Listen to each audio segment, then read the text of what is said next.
Welcome, everyone. My name is Ann Siskos, and I'm a program advisor at the Institute of Holistic Nutrition. I do have a professional background in education, and I am a recent graduate of IHN myself. Today's webinar is being presented by Paul Demeda, Improve Your Life by Reducing Toxins in Your Home and Body.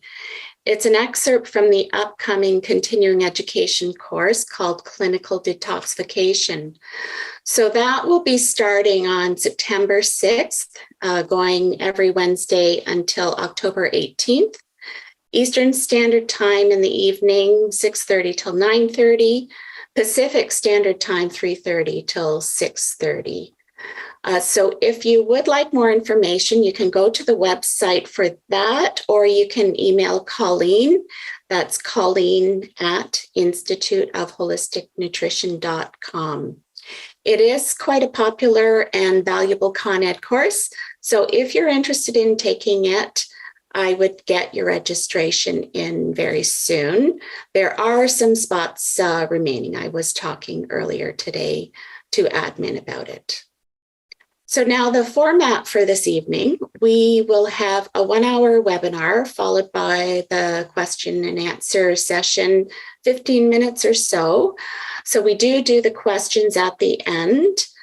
Please put your questions in the Q&A box as opposed to the chat box. That'll just help me keep things organized for the end. And today we have a free giveaway. So Paul has graciously offered a half an hour of his time to one of you, one lucky person, that you can pick his brain on any topic you have burning questions about. It's valued at about $75. So I'll assemble the attendee list and pull a name randomly and let you know at the end who the lucky winner is. So good luck to all of you. Now, about our presenter, I am very pleased today to introduce you to the very knowledgeable and highly respected Paul Demeda. He is going to share his vast expertise with us all.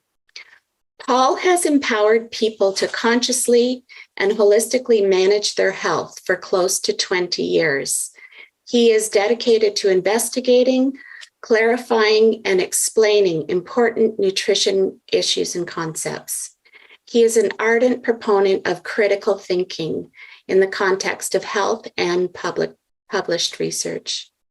Paul did teach at the core diploma program at IHN for 17 years. Currently, he works full-time with between two jobs, his work as Program Facilitator at the International Society for Orthomolecular Medicine, that's ISOM, and running his private clinical nutrition practice at the same time. At ISOM, Paul has spent over a year updating the world-renowned Dr. Abram Hoffer's original book on schizophrenia. It's now titled Light on Schizophrenia. This is to support and validate Dr. Hoffer's work. Paul is driven to increase awareness of the foundational role that nutrients play in mental health. So not only does he teach this continuing education course called Clinical Detoxification, he also teaches nutrition and mental health. So everyone, please enjoy the talk and welcome Paul. I will now pass it over to you. Thank you, Anne, for that nice introduction. I think you covered everything I wanted to say, but I'm just kidding. So I'm happy to be here today to present this webinar because I get to talk about one of my most favorite health topics, which is detoxification. There's really two things I'm really passionate about, mental health and detox, as you heard in the intro there. And the mental health one is interesting because I was never interested in mental health because I didn't think there was anything to be done from the nutrition perspective. And then I learned that there was, and it became very exciting. Detoxification, I got into that because I got multiple chemical sensitivities way back when and almost died. Detoxification was what saved me. And Yeah, so I worked in advertising, believe it or not, and I did a lot of work for a lot of corporations in North America and actually a lot of drug companies. I didn't do any of the behind the scenes manipulation and stuff. I just made things look good on print or printable. But I learned a lot of stuff. But it was a high stress career. And eventually my immune system kicked out. I was exposed to a lot of toxins and started to develop these reactions to chemicals and had no idea what was going on. And I just know I was getting worse and worse and worse. I was getting brain fog. Perfumes would make me sick. And, and this just kept getting worse and worse over 10 years. I couldn't go out in public, couldn't do family things because chemicals were everywhere and I reacted to all of them. I would get migraines 3 times a week minimum. And if somebody cut the grass with their grass lawnmower and the window was open, I would be sick for several days. It just got really, really bad. And I got to the point where I knew that I was pretty much done, probably had a month or 2 left to go before I just died. Things are so bad because, there was no escape. And then one day I learned about detoxification, and I had been studying toxins. I read all these high-level books on toxicology and learned about toxins, but no one ever pointed to detoxification. And then one day a friend told me about they were on a plane and they were flying, and the person next to them, their grandson, went to Halifax for a detox program. And after he came out, he was like 50% better. So I started researching detoxification. And a bunch of things kept coming up over and over and over again. And this was the early days of the internet. So the information was really hard to get. It was sparse, but the key things were, get off of wheat, dairy, and sugar, get off of wheat, dairy, and sugar. And so I decided to do that. And I remember waking up on the 3rd day of not doing wheat, dairy, and sugar and standing up and looking around. And it was like a sheer veil had been lifted. I'd been looking through this sheer curtain for many, many years and suddenly was gone. And I had this level of clarity. And that gave me some hope. And I was working with a doctor who turns out was an environmental doctor. I just got bumped from doctor to doctor to doctor and ended up with her. And so she said, you are toxic and I want you to work with my naturopath to do detoxification, and you can work with me to do medical testing and all that. And so for the next 6 months, we did detox after detox after detox. And at the end of 6 months, I was completely better. And it was astounding because 10 years of getting worse and worse and worse and worse, and 6 months of doing the right thing in the right way, completely better. So that fueled my passion for this kind of work. And it's actually why I went to IHN, because I realized nutrients and holistic approach can do a lot of things medicine can't. And I want to learn more and be able to share more. So that's how I got into detoxification. I teach detox because I like to share what got me out of trouble. And I absolutely believe detoxification is critically important to maintain health nowadays in this world that is full of toxins and is only getting worse. And so that is why what I teach is based, we got a core of personal experience, which is always good. What I did, how I did it, and what I learned from that. 20 years of research, my own research, looking at articles, listening to Orthomolecular Medicine doctors and chiropractors and people who do detoxification and saying, this is what we do and these are the results we get. And this is how we do it as well. And and let's see. And then the experience I've gained from doing literally thousands of detox protocols with clients over the years. So I'm going to be sharing some of the most important concepts. I think the concepts are the biggest part of detoxification that people get wrong. And, you can go and look up a protocol and follow it, but it's like, why are we doing this? And so what I'm going to talk about today is some of the foundational concepts, which will be backed up with practical knowledge. And so I think that's the way we're going to do it.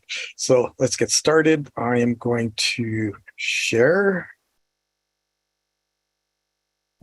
And I believe you should be seeing it right about now. So here we go. How to improve your life by reducing toxins in your home and body. And there's a nice looking screen for apparently no reason. So I like to start this talk by talking about skeptics, because if you talk about detoxification, a lot of times people are going to go, oh, it doesn't work, it's bogus. If you look at anything in mainstream media, it's rare that they say anything positive about detoxification. And heaven forbid you go to a doctor and say, hey, I'm doing a detox protocol, what should I do? They will say usually no, don't do it at all. So we're going to cover some of the things here.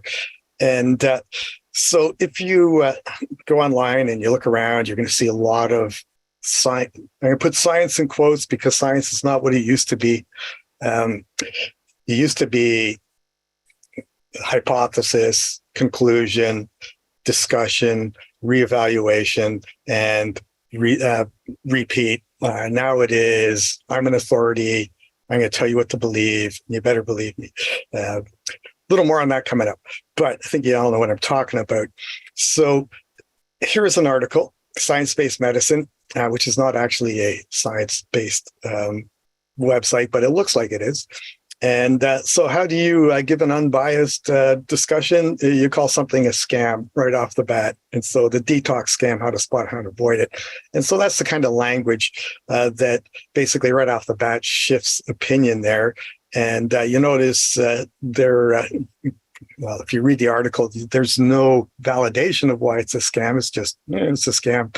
And they put all these things in, some of which are good. Poor old Dr. Oz got grouped in there. And, even maple syrups, like, what's that got to do with anything with detox? But anyway, there we go.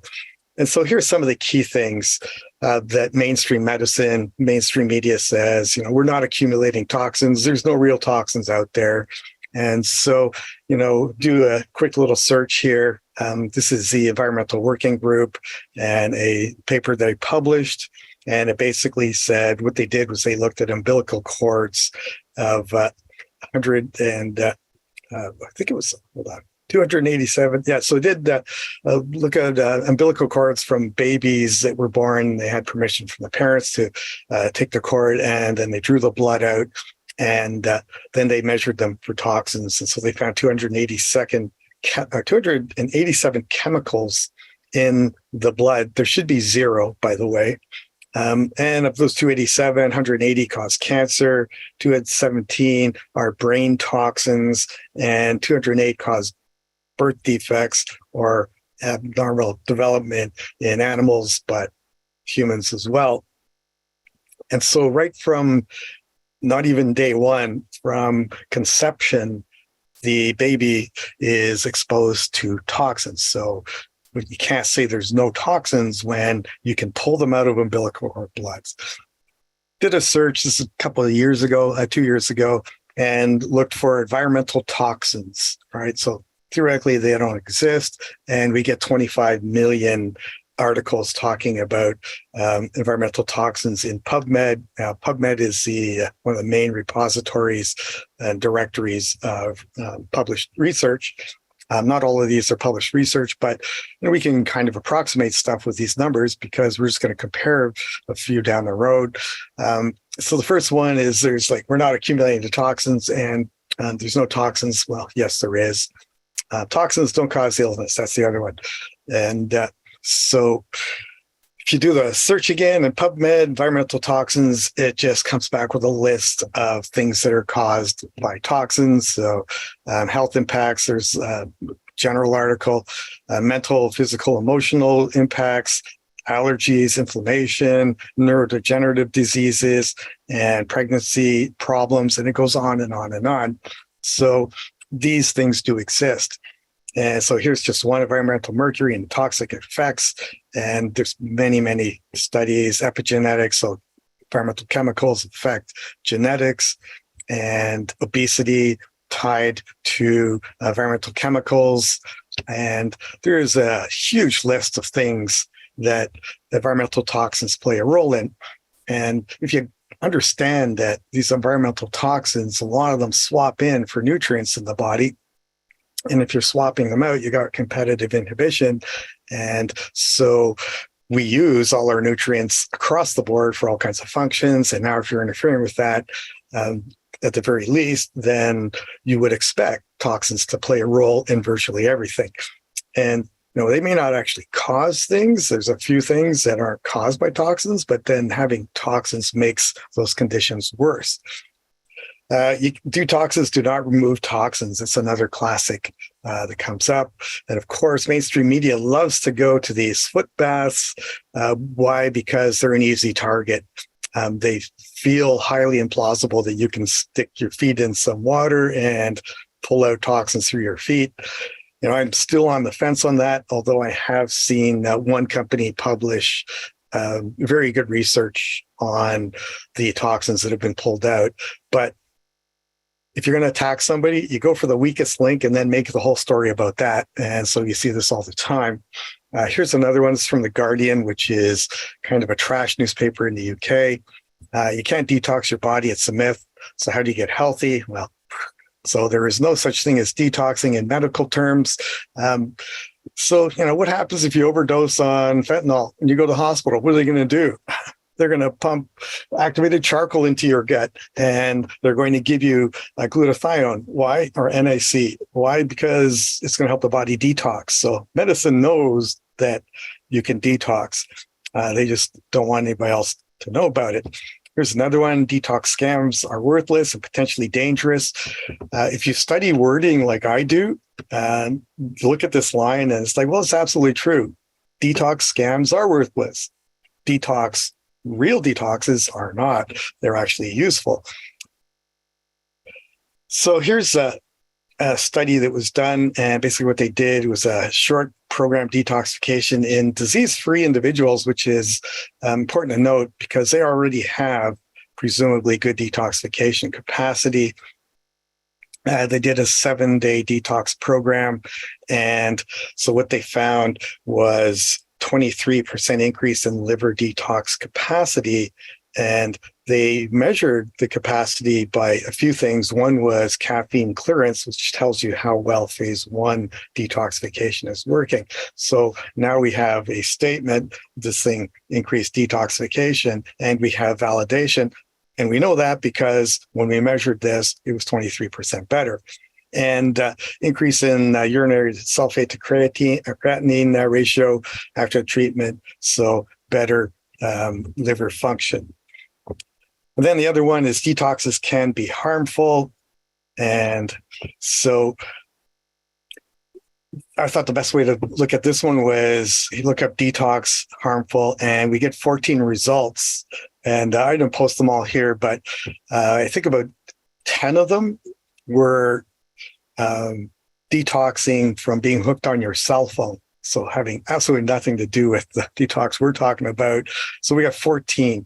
If you look at medication harmful, you get 32,000 results. So 16 for detox is harmful and 32,000 for medication harmful. There's clearly a large body of evidence that's showing that medications are more dangerous than detoxifications. And then if you do detoxification is dangerous, 172 results. And once again, a lot of them were tied to information detoxification. But there's the two that came up first were interesting because the first one said, to the best of our knowledge, no randomized control trials have ever been conducted to assess the effectiveness of commercial detox diets in humans. Well, that's not true because they have been done and I've seen them. But basically, so they go to the best of our knowledge, which means we're not going to put our foot down for sure and say, so we don't want to be accused of lying. But then it says no randomized control trials. And then it kind of boils down to this. Who cares? Because randomized control trials are not the gold standard. They call the gold standard, but there's problems with them. And I'm going to talk a little bit about that. And just because there hasn't been an RCT on something doesn't mean it doesn't work. There are no RCTs, so randomized control trials on heart transplants. They did not take somebody's heart out, put a new one in one person, and take somebody's heart out on another person and not put a new one in, or put a rubber heart in. So there are no RCTs, and yet that procedure is considered valid without a control trial.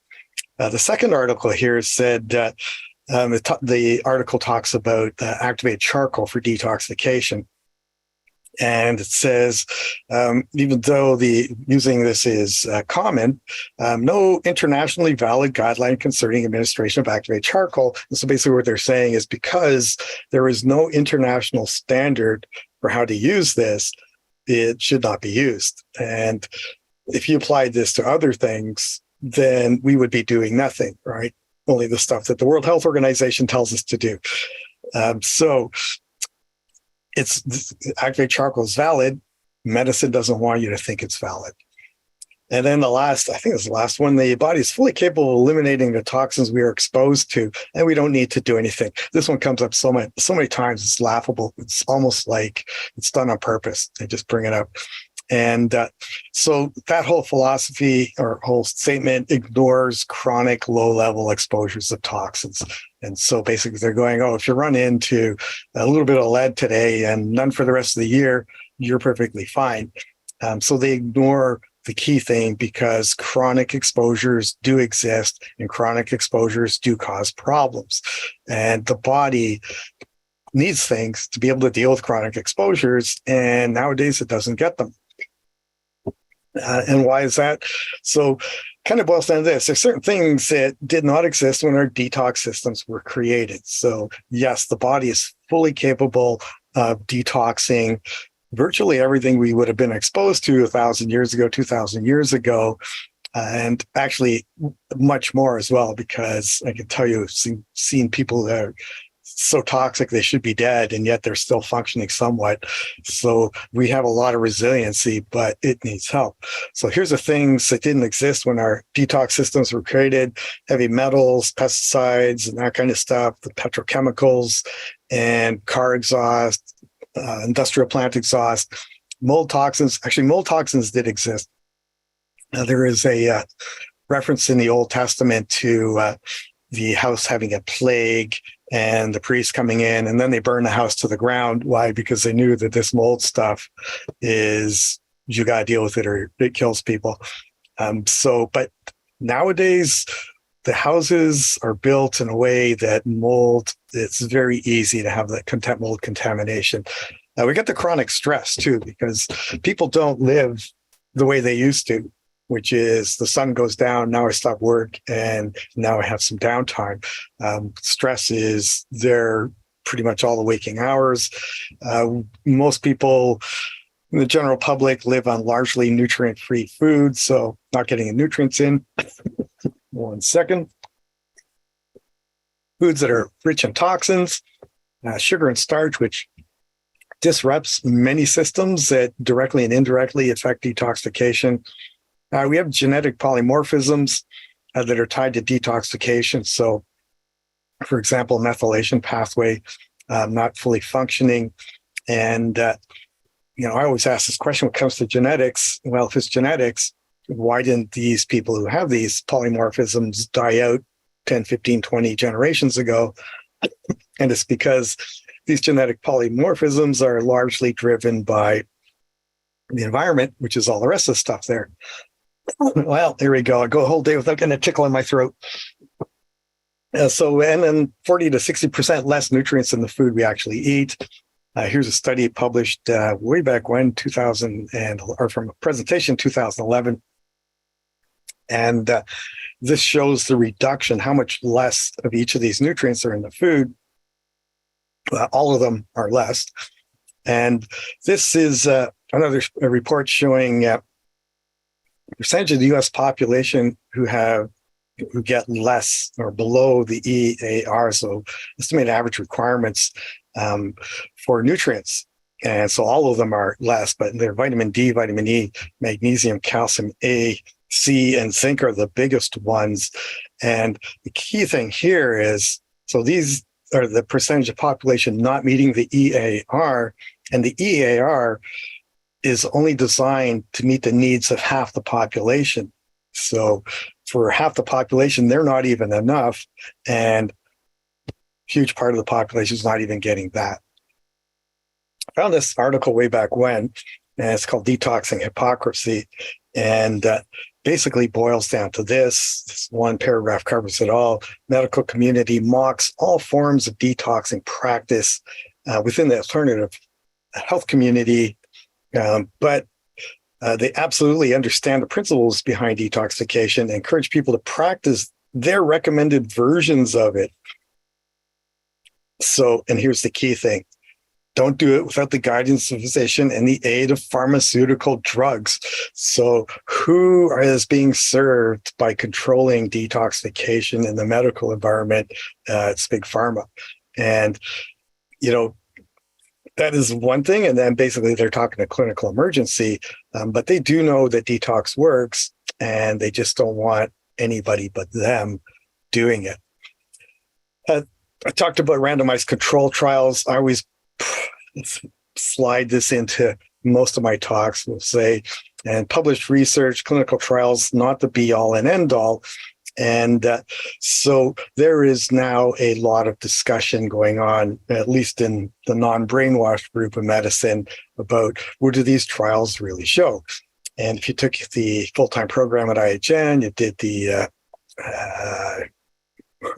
forget the name of the course where you look at research and things like that. And that one was pretty good for looking at, this is the study, the statistics that they come up with valid, do they get the results that they were looking for? What that course didn't cover, at least as when I remember, was the out and out fraud in medicine and the out and out fraud in research and the lies and the manipulating of things like using, if you're going to compare vaccine efficacy, even like flu shots, the placebo contains all the stuff that's harmful that would be in the real shot, so that the placebo group gets the same negative effects as the vaccine group, when to do the test properly, it should be vaccine against a saline solution, right? So there's a lot of that stuff going on, and a lot of discussion about how valid are these research. This article kind of blew my mind, why most published research findings are false. And it was written by somebody who basically works for one of the medical journals, as, if I remember correctly, as his last published piece before he retired. And he goes through why the way research is analyzed, it's designed to give you good results and bad results. One of the big things is, pure science or true science, if you publish research, it needs to be validated. Somebody has to go and do a validation study, and there's no money for that. So they just don't get validated. And so it's rare that something that is invalid and gets published that actually gets challenged. So why we bring this up? Because with detoxification, they say, there's no RCTs on it, or there's no of the big group trials and all that kind of stuff. And the answer is, well, you don't really need that to actually find the truth. And then one last thing, this is from Dr. Alec Vasquez, who I consider him to be Einstein level of genius when it comes to nutrition and statistics and understanding studies. And he posted this: high dose zinc doesn't help in COVID-19. And this is the study. It was published in JAMA. The effect of high dose zinc and ascorbic acid supplementation. And here's the thing. They lied about the dosing by saying 50 milligrams of zinc gluconate is high dose. It's actually only 7 milligrams of zinc, which doesn't even cover really the RDA in a person who needs it.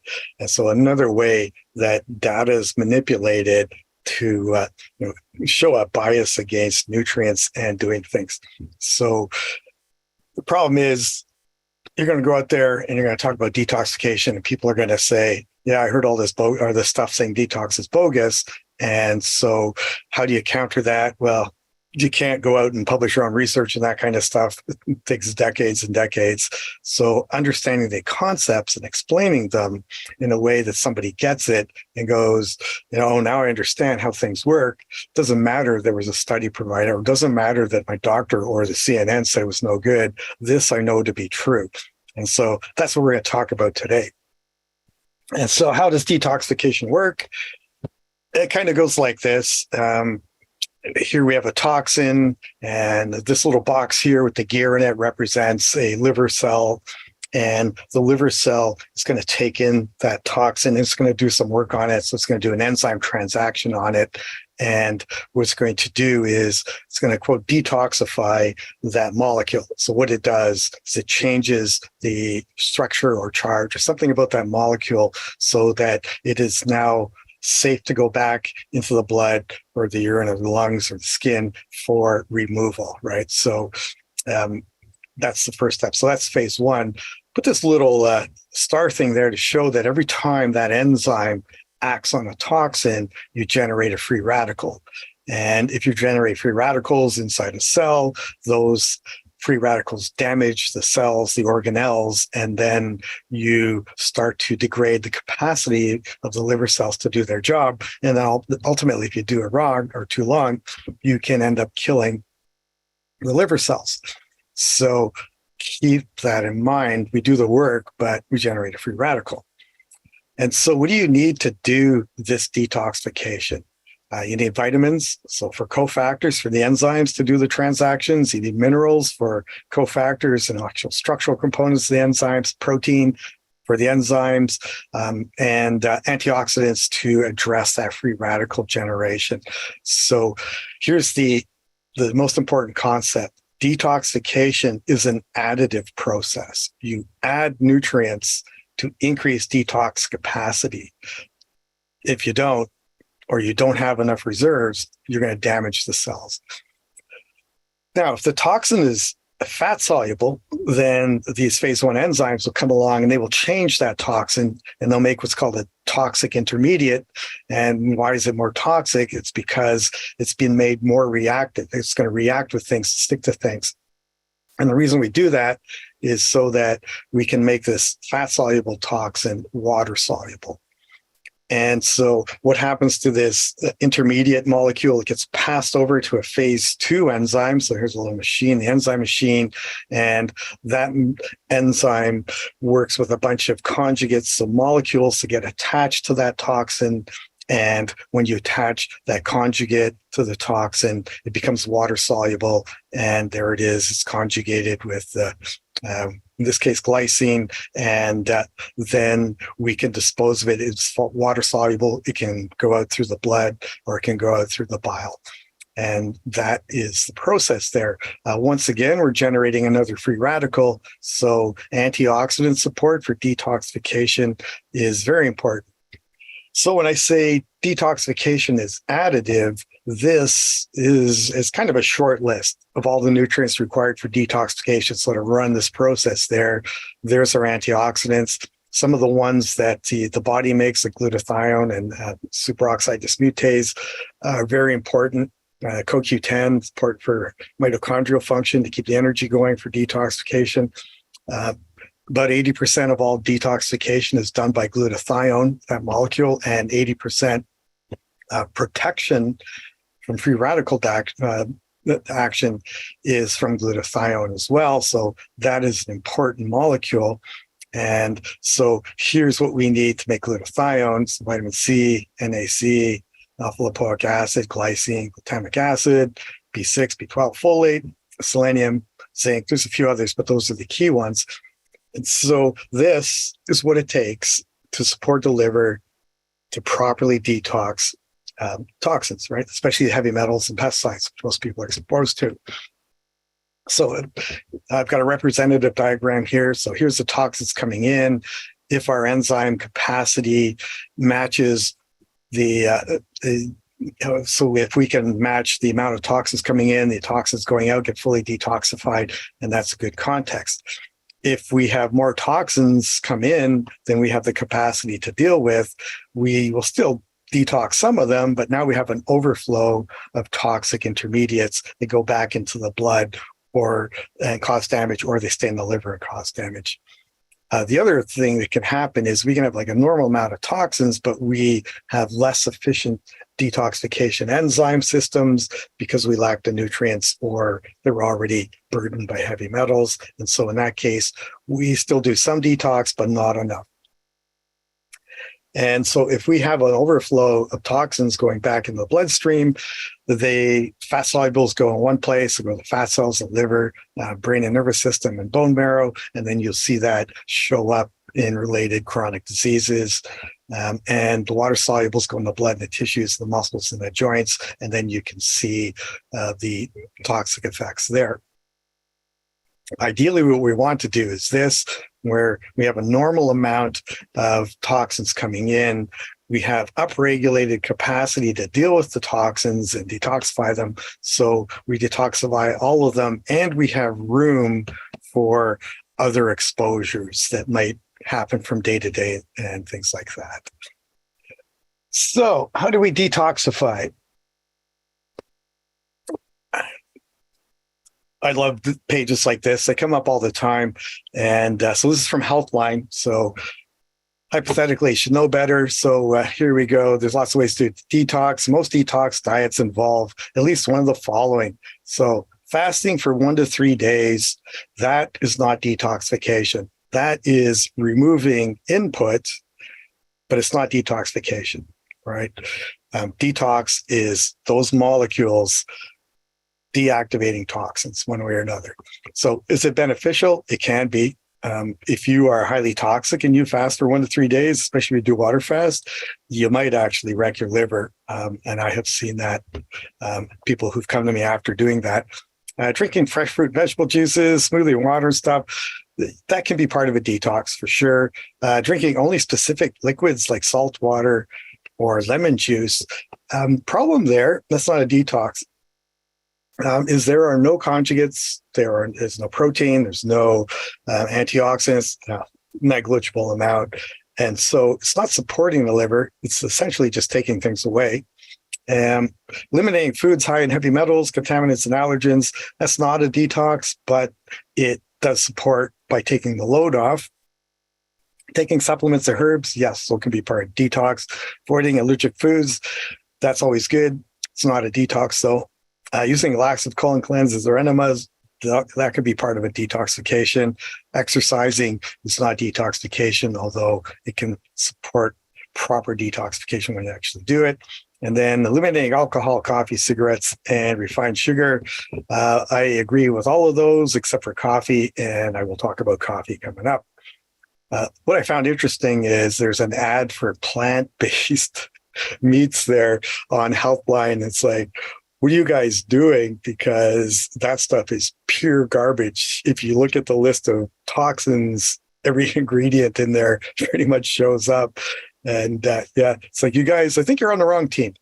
But anyway, all right. So cleanses and fasting, you do lots of water and liquids, take the bad stuff away from the diet, increase dietary plant content and that kind of stuff.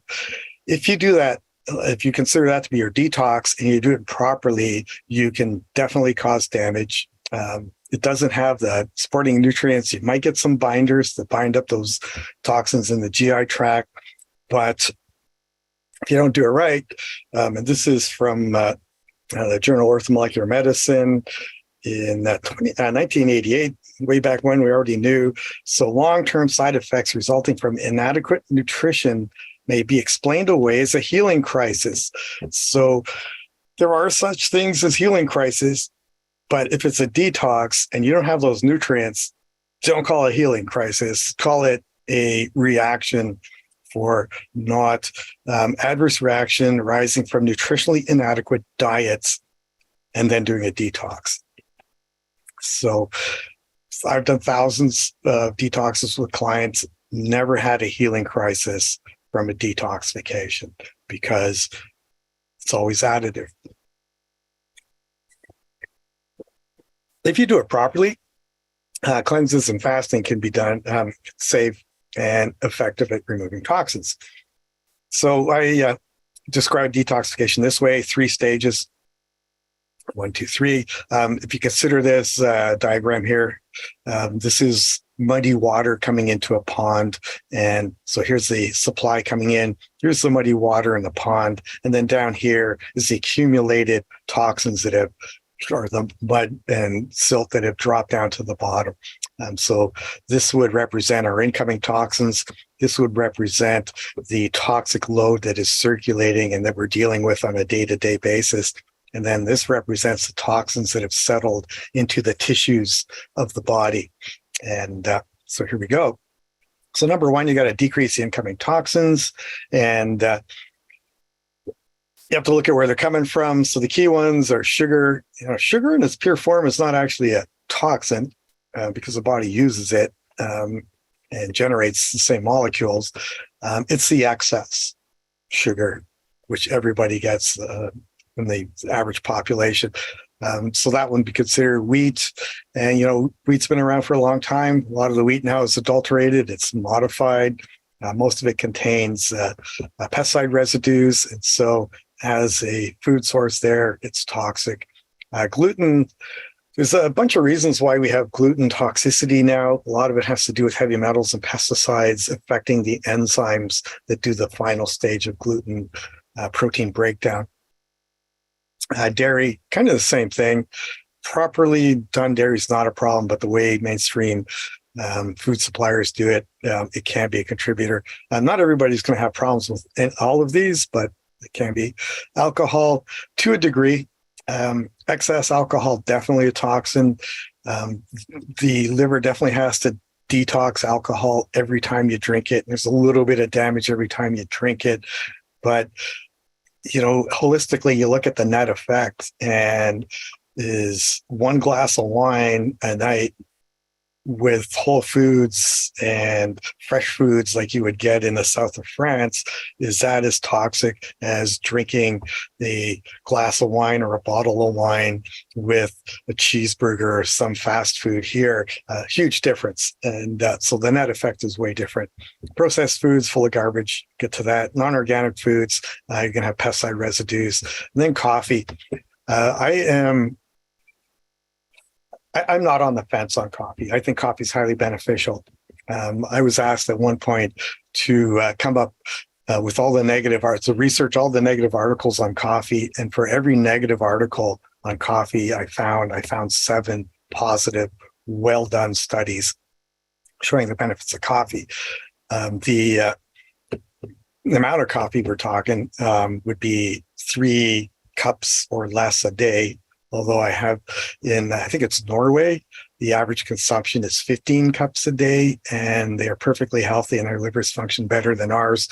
And right. But the other thing is the quality. So you can't drink garbage quality, pesticide-laden, mold-laden coffee and then drink it with pasteurized cream and lots of sugar and expect it to be beneficial. Coffee raises glutathione levels in the body, and we use glutathione as 80% of detox, 80% of protection from free radical damage. So, I was on the fence until I heard Dr. Bulch in Pizzorno, Dr. Pizzorno, who's now considered one of the world experts on detoxification. And he said, I'm on the fence on coffee. I was against it for a long time, but I've seen enough research now that I kind of go, I don't know which way to go. So you can take with that or from that what you want, but there we go. You want to decrease incoming toxins. I'm sure you've covered this in some of the courses. I like the environmental working groups page, and they talk about the dirty dozen. So if you're eating any of these, if you eat them organic, so if you go, these are, no matter what I do, if I eat these organic, you can reduce your toxic load by 80%, even though the rest of the stuff is non-organic. So those are some of the big toxin loads. Carrots and potatoes are used to pull heavy metals out of soils. If you're a farmer and you want to transition to organic, you plant those things to pull them out. eggs, dairy, and meat. So things that are high in fat are going to hold on to pesticide residues and heavy metals because those are fat soluble. So those you want. Organic. Farmed fish, almost all farm fish is toxic. There are a few in the world that are still few locations that are good. And then the large fish because of bioaccumulation of toxins. We got a bunch of other things I'm sure you've all read about. This is, I use this slide in detox course. Basically, if you look at the slide and go, well, how much artificial crap in there is in that stuff that needs to be detoxified versus how much nutrition, how many nutrients in there are there to support detoxification. And the answer is there's lots of toxins and virtually no nutrients in there. But this is what most people eat. You can get more toxins by how you cook and store your food. I am going to kind of just skim that a little bit. There's pictures of the way we can poison our food. And a lot of people, the most toxic things in their home are what they stick on in their body or on their body. And the average person eats 10 pounds of lipstick a year. So you want to be sure it's not full of lead and other things, the shampoos, all that stuff. Air fresheners are probably the most toxic thing you can bring in your house.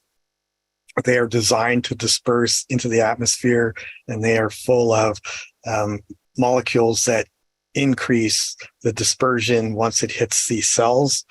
So you absorb them, and those dispersion molecules are known to cause cancer and cardiovascular disease and brain issues, all kinds of stuff. So they're like the perfect way to distribute poison in the house.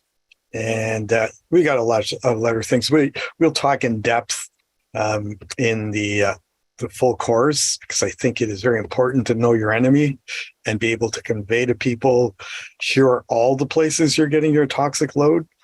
And the key things that we need to worry about are the heavy metals, especially lead and cadmium, mercury, aluminum. Bromine is not a heavy metal, but we kind of consider it to be a heavy metal. And then we've got the pesticides, things that are hormone mimickers, sensitizers, so they basically make the body more sensitive to other chemicals. This is a shot glass I picked up in the airport in LA. And the reason I bought it was on the bottom, because California has Proposition 42, which requires any producer who produces anything that have any toxins in it to label it. Otherwise, even the CEOs can go to jail. So everything's labeled. The bottom of this shot glass, the little sticker, it says a warning, this product contains cadmium, a chemical known to the state of California to cause birth defects, and still up for sale. What's the difference between a shot glass you buy in California and the shot glass you buy downtown Toronto souvenir shop? This one has a label on it, and the others don't. So toxins everywhere. Now, this is a little elephant that my dad used to collect elephants, or somehow we got onto giving him elephants for Christmas and birthdays, and we had this whole collection. And so one day I was in a dollar store and I saw this little elephant. And I go, oh, that'll be good for his collection. And I pick it up and I go, this is really heavy. And I go, this is so heavy, it has to be lead. So I picked up the elephant, walked over to where the markers are, and there's a little pad you can do with the marker. And I did a nice smooth line with the trunk of that elephant. And so that elephant is probably a 98% lead.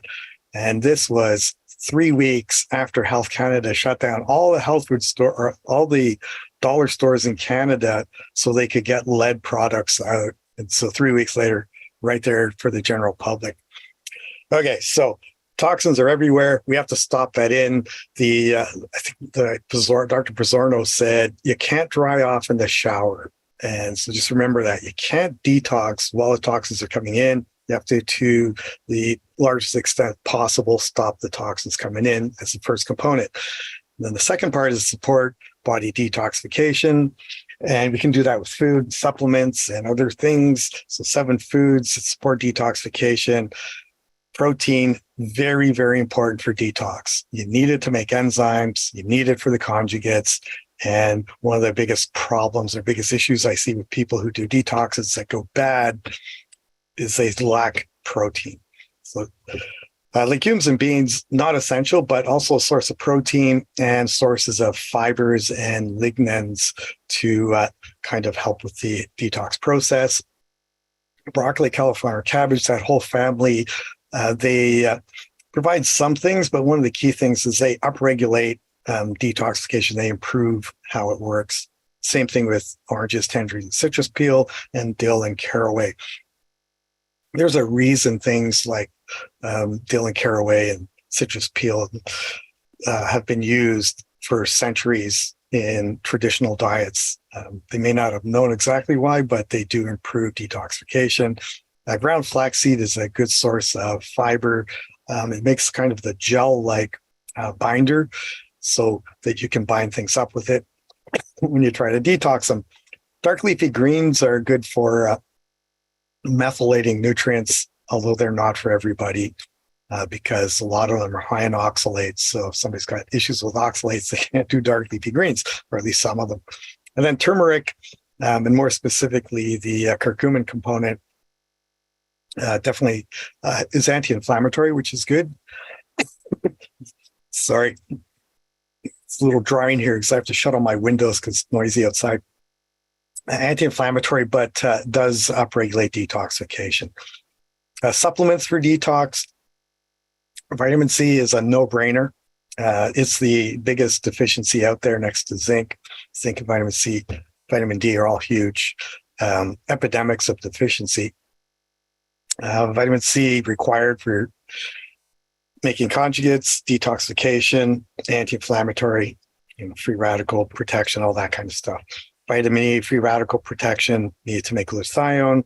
NAC, you need to make glutathione, but it also binds mercury as acts as an antioxidant as NAC. Alpha lipoic acid binds mercury directly, also need to make glutathione.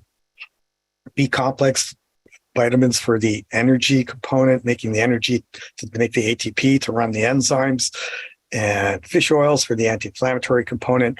But fish oils also change the nature of cell membranes to make them more fluid, which helps with later stages of detoxification when you're pulling toxins out of cells. So you can help with getting them out.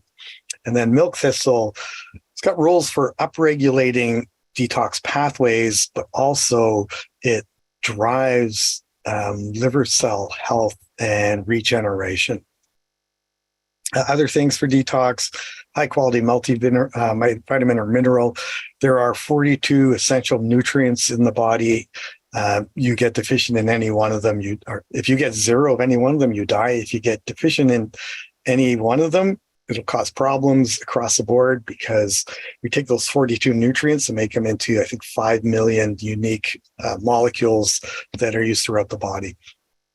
Green strengths and powders can be supportive for sure. Probiotics, you need a good, healthy GI tract to initially probiotics help do some of the detoxification of things coming in on the diet, but then they also maintain the integrity of the intestinal lining so we don't reabsorb toxins as much.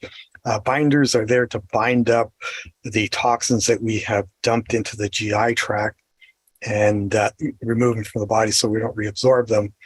So stages 1 and 2. So 1 is stop the supply coming in of toxins. Stage 2 is get your body to a state where it can handle the toxic load it currently has. And then the third stage is to go after the silt at the bottom there, the stuff that is settled into the tissues. And that only happens after you have capacity to handle your current load, right? Once you have that, and then you have excess capacity, that's when we start to pull it out of the body. So how do we support this deeper detoxification? Provide all the nutrients required for detoxification for sure. And hold on a sec. Upregulate the liver enzymes. So these liver enzymes will run at a certain speed. We can make them run faster. There's certain herbals that'll do it, certain nutrients that'll do it. And if you run them faster, they will do more work and they increase their capacity. Oh, computer's playing with me today. Increase bile flow. So all the fat-soluble toxins, heavy metals, pesticides get put into bile. If you are a slow bile generator, then you're going to be slow at reducing or at eliminating those detox molecules, and you'll do some reabsorption and stuff. So if you can increase that bile flow, then you will get more toxins out for sure. And wow, this thing's really acting weird. Increase the GI tract motility. So if you have constipation or very slow motility, then more time for the toxins to be reabsorbed. Okay. And then you want to bind the toxins in the gut. And holy smoly. All right. And then you want to upregulate kidney function. And so there are herbals that will do that, nutrients to support how well the kidney does, because it does do a significant chunk of detoxification as well. And that's it. It's not it. All right. So you can do kits for detoxification, and I'm a big fan of those. So there are detox powders that are nutrients, specialized supplements, and other detox kits. The way I got out of my multiple chemical sensitivities was a detox powder that contained all the nutrients that the liver needed and the drivers for liver function and kidney function in there. And so it was basically, you do, I think it was 10 days of this powder mix, take a little break. Now we do specific heavy metal, take a break, back to the powder mix, take a break, heavy metal. So we did, I think it did 6 rounds of the powders and 6 to 8 rounds of other things. Wasn't cheap, but I'm here today. So there we go. Here's some of the detox powders that are still currently available. They all are do pretty much the same thing, but with different levels of the amounts of nutrients in them. And so this is from the, I believe it's the Ultra Clear Plus one. And let me see. Yeah, I think so. And so what's in there? We have the protein we need. We have antioxidants, the vitamin A. We have the B vitamins for the energy. We have the methyl donators, so we can do the methylation pathway for detoxification. We have minerals. We have calcium and other minerals in there, because as you pull heavy metals out of your blood or out of your bones and put them into blood, you don't want them to drop back into the bones. So you put heavy metal, or you put minerals in there that compete with the heavy metals, and so they don't drop back in. So minerals are really important, especially when you're dealing with the heavy metals and things. We have zinc and selenium. Zinc, selenium are both required to make superoxide dismutase, so the antioxidant molecule, but also required to make glutathione. Selenium on its own binds mercury, so a lot of good reasons for that. We have molybdenum in there, which, by the way, is one molecule or a mineral that you can use to identify a good multivitamin, because most people are deficient in molybdenum. You need it for detoxification and a whole bunch of other things. And so it should be in there. You do definitely want to see it in a detox protocol. You have fibers to act as the binders. You have the things we got glutamine to make glutathione. Glycine is one of the conjugates. We have a few binders here. There's the glutathione promoting nutrients over there. We got MSM, so methyl sulfonomethane. Methyl groups, sulfur are conjugates. We stick to the fat solubles. Got milk thistle to upregulate everything, broccoli to upregulate, and then glucarate to prevent unconjugation of toxins in the GI tract. So full package there. You could do this as your multivitamin. It's a very expensive way to do it, but you could do it as a multivitamin, because all it does is support proper detoxification. It's not dangerous. It just gives you excess capacity. This is another, the Detox Pack by Douglas Labs, and it's a bunch of pills, but essentially you get the same nutrients. This was a little less of a broad spectrum there, but you have all the key nutrients in there to do that first level of detoxification. There's other kits like herbals, and the herbals are they basically upregulate detoxification, bile, and digestive capacity. They have some nutrients. I have tested a lot of these, and every single one of them I have felt ill on until I added 6 grams of C a day. So vitamin C is a no-brainer for detoxification. Other support coming to the end here. You want to kind of limit your food takedown. The less work the GI tract has to do, hypothetically, the more capacity you have for detox. It's more, the less toxins it has to process with the food coming in, the better. Sauna is highly effective. I talk about that in the course there. Juicing can be good. You do have to be careful in certain contexts. Coffee enemas are definitely supportive. And it's like, how does a coffee enema work? Well, you drink the coffee, or they stick the coffee up the rectum, and the caffeine gets uptaken, goes to the liver, and upregulates glutathione production. And glutathione makes that antioxidant molecule and the conjugate. So that's why it's good. And I remember going, well, if it does it rectally, does it work when you drink it orally? And absolutely. There are many, many studies that show upregulation of glutathione with drinking coffee. Good quality coffee. The studies I've seen were done in Italy with really good quality coffee. Colonics help as well, especially in certain contexts. And so the key considerations, digestion has to be working well. My computer is misbehaving. All right. You can't detox if constipated. Yeah, this worked really well when I tested it this morning, but there we go. Lots of water. We use water in many stages of detoxification. It's not just the kidney side, but it's also in the making bile side, things like that. You go down to here. You need sufficient fiber. You kind of want to have a neutral pH. Well, you don't kind of. You do want to have the pH to be neutral. You don't want to be running acidic, especially in the tissues, because toxins can leave, they can cross that cell membrane better when we have a neutral pH. I'll talk about why in the course. And extra vitamin C, always extra vitamin C. And I recommend 6 grams for everybody if you're going to do any sort of a detox. And you have to be emotionally and logistically ready to do a detox. Don't do it when things aren't right, when it's high stress, just makes things worse. Here we go. Other things. People get a serious reaction or any reaction at all, you can just slow down. You don't have to give a full dose of nutrients because you're just adding capacity to the liver. So you can either slow down, discontinue, do some building, and then start it again. Other things, most people feel a decrease of energy initially and then an increase in energy and sense of well-being during a properly supported detox. So what I do in practice, you got to ensure good digestion, do a leaky gut protocol if it's indicated.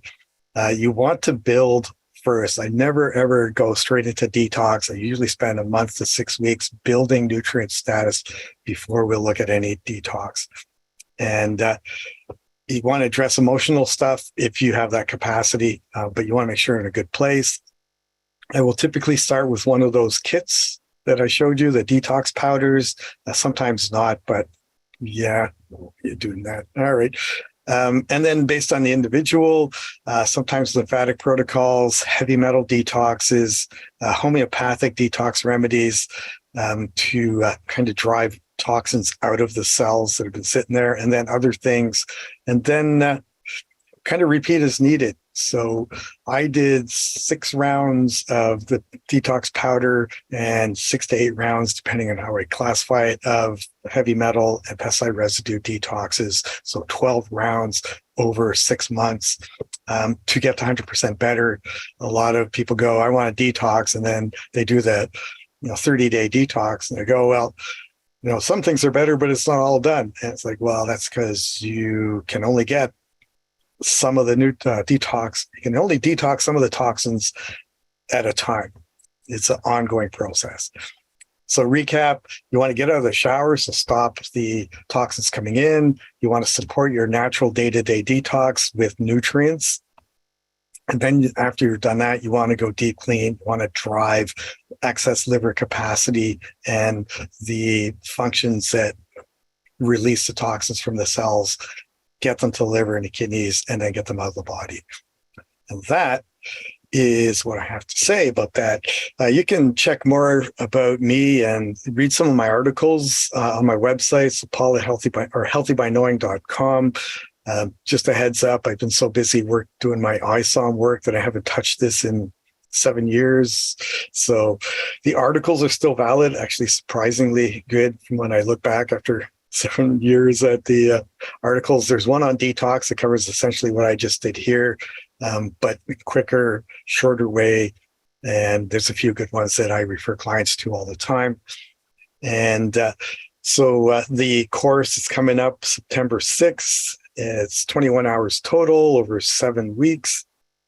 And I go in depth into how detoxification works, which is useful if you're going to start doing detoxification and researching detoxification, because there's always new stuff being published.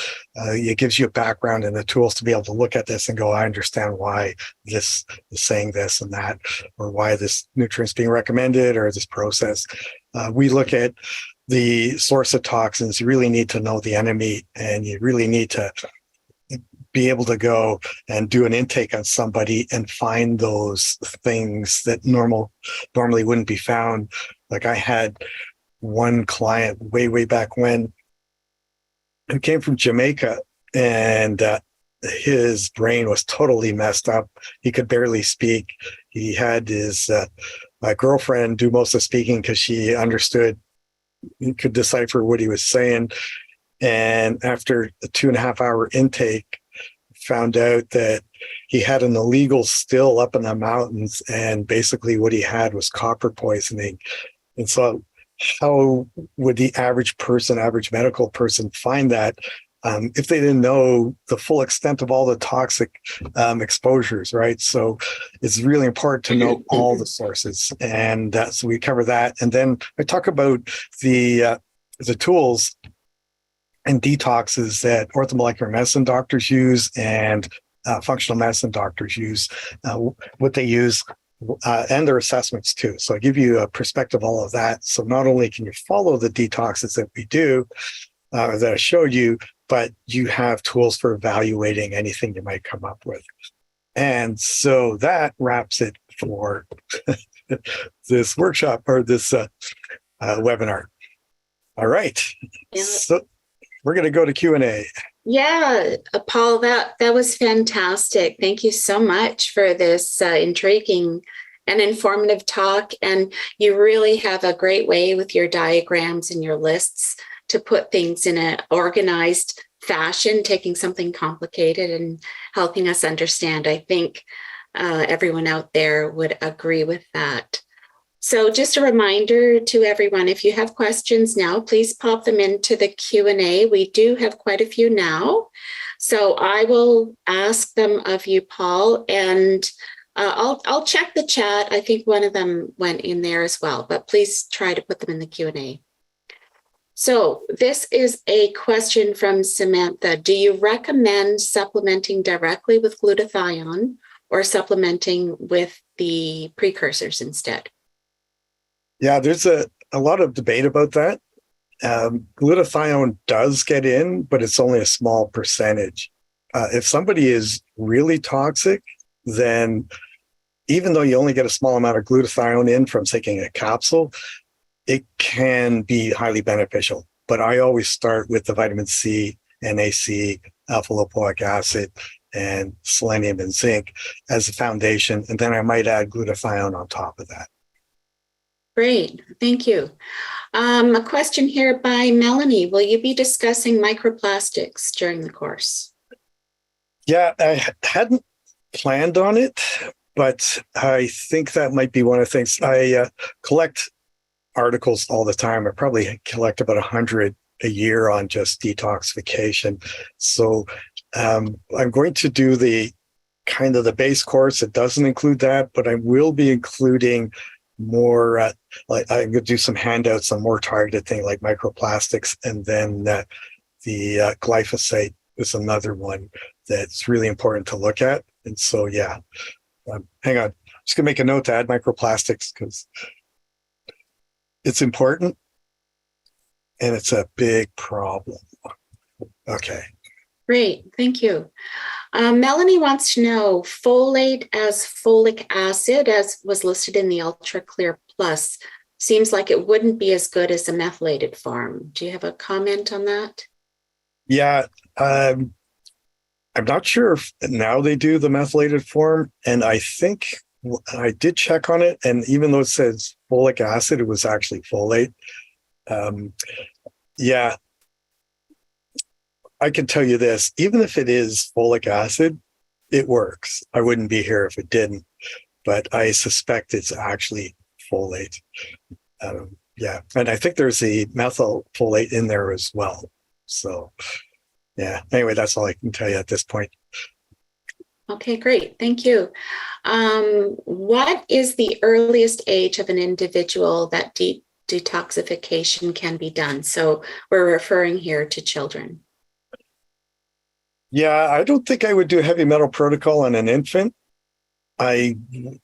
With proper rationale for like clearly knowing that, say, an infant is toxic in heavy metals, I would probably microdose, well, not really microdose, but very low dose the Ultra Clear Plus or the Mediclear Plus or something like that, even as an infant, because it is just nutrients, right? But every case is different. You have to know all the factors there and how well is the liver working. But I would do it very young. I don't think there is a minimum age. And if the infant has issues, you could definitely give those nutrients to the mother as well. There would be some benefit. Okay, fantastic. Billy Joe wants to know, do you recommend Cellcore? Cellcore, remind me what that is. Okay, I think that's the one. They're heavy advertisers. They're all over the place. A lot of people are talking about them, but there does not seem to be much other to the, if I'm much else to that company other than the detoxification. Yeah, I think I actually I remember including something about it in the mental health course way back when. If we do it in the course, I'll talk about it. If you ask the question, but if it's the one that's the redox molecules, then because there's a few sell this, sell that stuff, then there are better things to do and more effective ones. If it is the binders, then I'm okay with them. Okay. I suppose it comes down to what the actual ingredients are in the. Yeah, and that's one of the things about the course. I think it's if you give a man a fish, you feed him for a day. If you teach him the fish, you feed him for a lifetime. So when you're done the course, you'll be able to look at every new product that comes out and go, I understand why this is here. So this is a good product, or this makes no sense at all. And there are a lot of those where they just throw things in, they have no idea. And so you'll be able to evaluate that stuff. Okay, Billy Joe, I hope that helps you. Also wanting to know, what about opening up drainage pathways? Right. So I'm going to quote Dr. Pizzorno, and he said, is there a way to detox just the kidneys? If there's a way, I don't know about it. And I've been in this business for 15 years. So you don't open up a pathway. That's a artificial construct. You increase capacity for the tissues to do their jobs. So you can give the kidneys what it needs to do better. At the same time, you're also going to be increasing how the liver functions. I don't believe in, all right, so let's clear out the colon. You can do colon cleanses and things. Is that really opening up the pathway? There's a semantic issue to that. My understanding of way to do detox, and this comes from the professionals who are doing it, is you upregulate the capacity of all those tissues to do their jobs. And if you do that, you're going to do a lot of work on making the liver go better, but you're also working on the kidneys doing a better job, the skin being more efficient, the lungs being more efficient. So we will look at pathways, but I Yeah, I'm not a strong believer in the opening up pathways thing because I've never seen a scientifically published study that proves you can open up the kidney pathways. It might just be that I haven't seen them, but I know you can improve kidney function, but can you drive that pathway open? I don't know. So you did address not doing detoxification if you're constipated.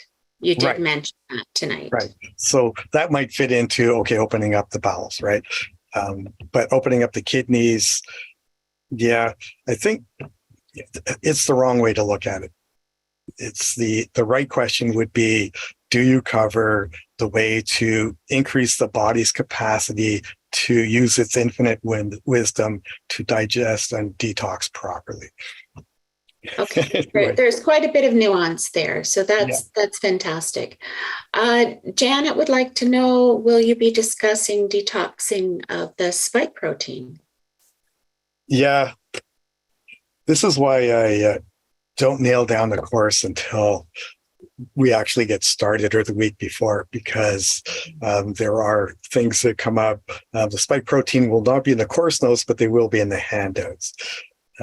I was fortunate enough when we did our conference 2 years ago, we got Dr. McCullough to talk about the spike proteins and the effects of that. Dr. McCullough was, until he spoke out about the reality of COVID, the world's foremost cardiologist. Then they took him down because they didn't like what he was saying. But he has a spike protein formula, and I've looked at how it works and why and the rationales there. So I will talk about that as well. Okay, great. Walla wants to know, would you build up the dose of vitamin C gradually or start with the suggested dose? Right, to 6 grams. No, I would, if you have novices, so people who are not taking vitamin C at all or just doing 1 gram a day, I would work up over a week to the 6 grams or maybe even 2 weeks. You don't want to give them laxative effect. If you go right to 6 grams, you'll get laxative effect pretty much everybody. And then they'll go, oh, my dose is 2 grams. If you taper up over time, then the real dose is much higher. I had a guy titrate up to 27 grams a day, and that's with his level. Super high stress. So, yes. So you gradually go up to get a true value there. But 6 is typically as high as I will go. Okay, good. Does the course cover parasite detox protocols? No, we're not going to do that. The reason being is there's more than enough for this course for heavy metals, pesticide residues, and all the things that go into place that you would actually do before a parasite cleanse as well. So, yeah, we can only do so much. Okay. And Katrina would like to know, are you covering gene SNPs relating to detoxification, such as GST, GPX, or other deletions? We might do a little bit of that. There is one slide that I show, and it came from, who's the guy? I got this mental block about him. He's one of the foremost experts on epigenetics. Spoke at our conference. And anyway, he put one slide up and he said, it goes like this: heavy metals, bad food, free radical damage, mold, yeast, all this stuff. And he goes, if you address these, you almost don't even need to look at SNPs because it's all environment. So we'll look a little bit because there's some that affect detoxification for sure, like methylation pathway. The MTHFR is a big one there. So we'll cover those. We won't go deep into the intricacies of the other ones, but those ones largely are addressed by looking at the holistic perspective and fixing those things. Great, thank you. So Billy Joe is just clarifying about CellCore. So thank you. They have a lot of great binders and lymphatics as well. So that's just a comment here. Right. And, so then I agree. I like what they do. Okay, fantastic. Shreya wants to know, would the same process help for gallstones or kidney stones? I'm not sure which same process she's If it's the detoxification process, the answer is probably no. But it probably comes from this. Most of the stones are oxalate stones. So they get blamed by vitamin C, but they're not. And oxalate accumulation is typically the inability to get rid of oxalates is tied to toxicity of other things. So indirectly, you would be helping with that. But kidney stones, you ask the question in class, then I would address what I would do about it. But that's not really a detox. It's like, well, it's a different system and different mechanisms. Okay, thank you. Katrina wants to know, what's your thoughts on the liver flush? I don't do it. Largely because I don't want to get sued. That's the biggest one. And yeah, millions of people have done them apparently. And then the other question is, and this comes from Dr. Pizzarno and Dr. Levy, who have studied these things, and they go, they aren't really stones that are coming out. There are stones that are generated by the process of making the saponification, so fats binding minerals, and you're using both of those in the process. So for me, the evidence that it's safe 100% of the time is not there. The evidence that you're actually really doing stuff and not making stones and then seeing them, it's still iffy for me. I mean, I read the book, I cited the book, and then I looked at the research that corroborated it, and it's not something I'm comfortable with. Okay, so there's debate in the area. That's still the old science, right? Yes. Abby would like to know, how can we get past the emotional side effects of detoxification? Yeah, that is a good question. So the emotional side effects, you kind of look at it this way. It's already there. It's being covered. It's like underneath the iceberg. And as you start the detoxification, you are stirring up heavy metals and things that alter the way the brain works. So the best way to address it is to have full-on nutrient support for a while before you start the detox. You go low and slow.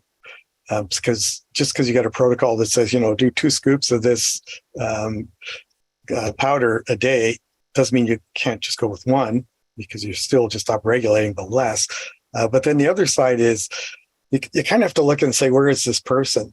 And, if you do the proper intake, they might tell you about anxiety and stuff. And so you kind of want to go, okay, where's the anxiety now? It's like an 8 out of 10.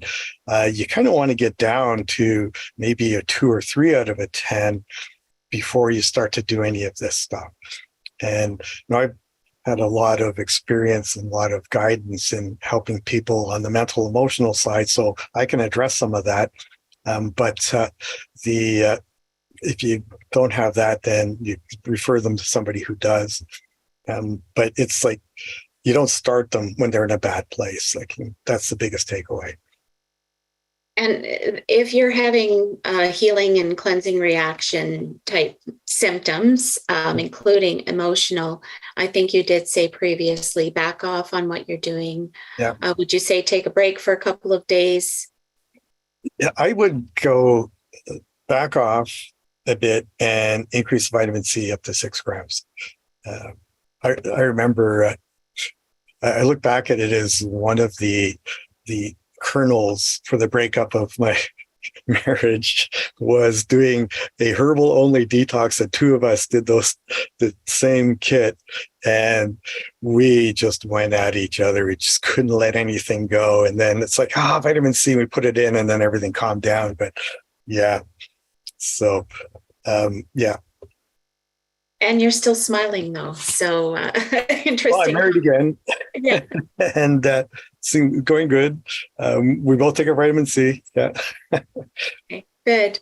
I'm seeing one more question here. Just if anybody else has anything else, if you would put it in right now, that would be great. And Gloria wants to know, have you had a client that has chronic kidney disease and they're able to detox successfully? Do you have protocols for that? I'd say yes. And the reason I'm not going, oh, yeah, absolutely, is because the protocol goes like this. You look at the whole person, you understand where they are, you understand how they got there, and you understand all the other factors that are going on. Then you go, based on what I know from this big picture, which pieces of the kidney support would be beneficial and useful and safe at this time. So I would never just go and pull a kidney detox kit out and give it to the person. Yeah, you really need to know that bigger picture. But from the course, you can learn how the kidneys work, and you know, the best way to help the kidneys is to help the liver.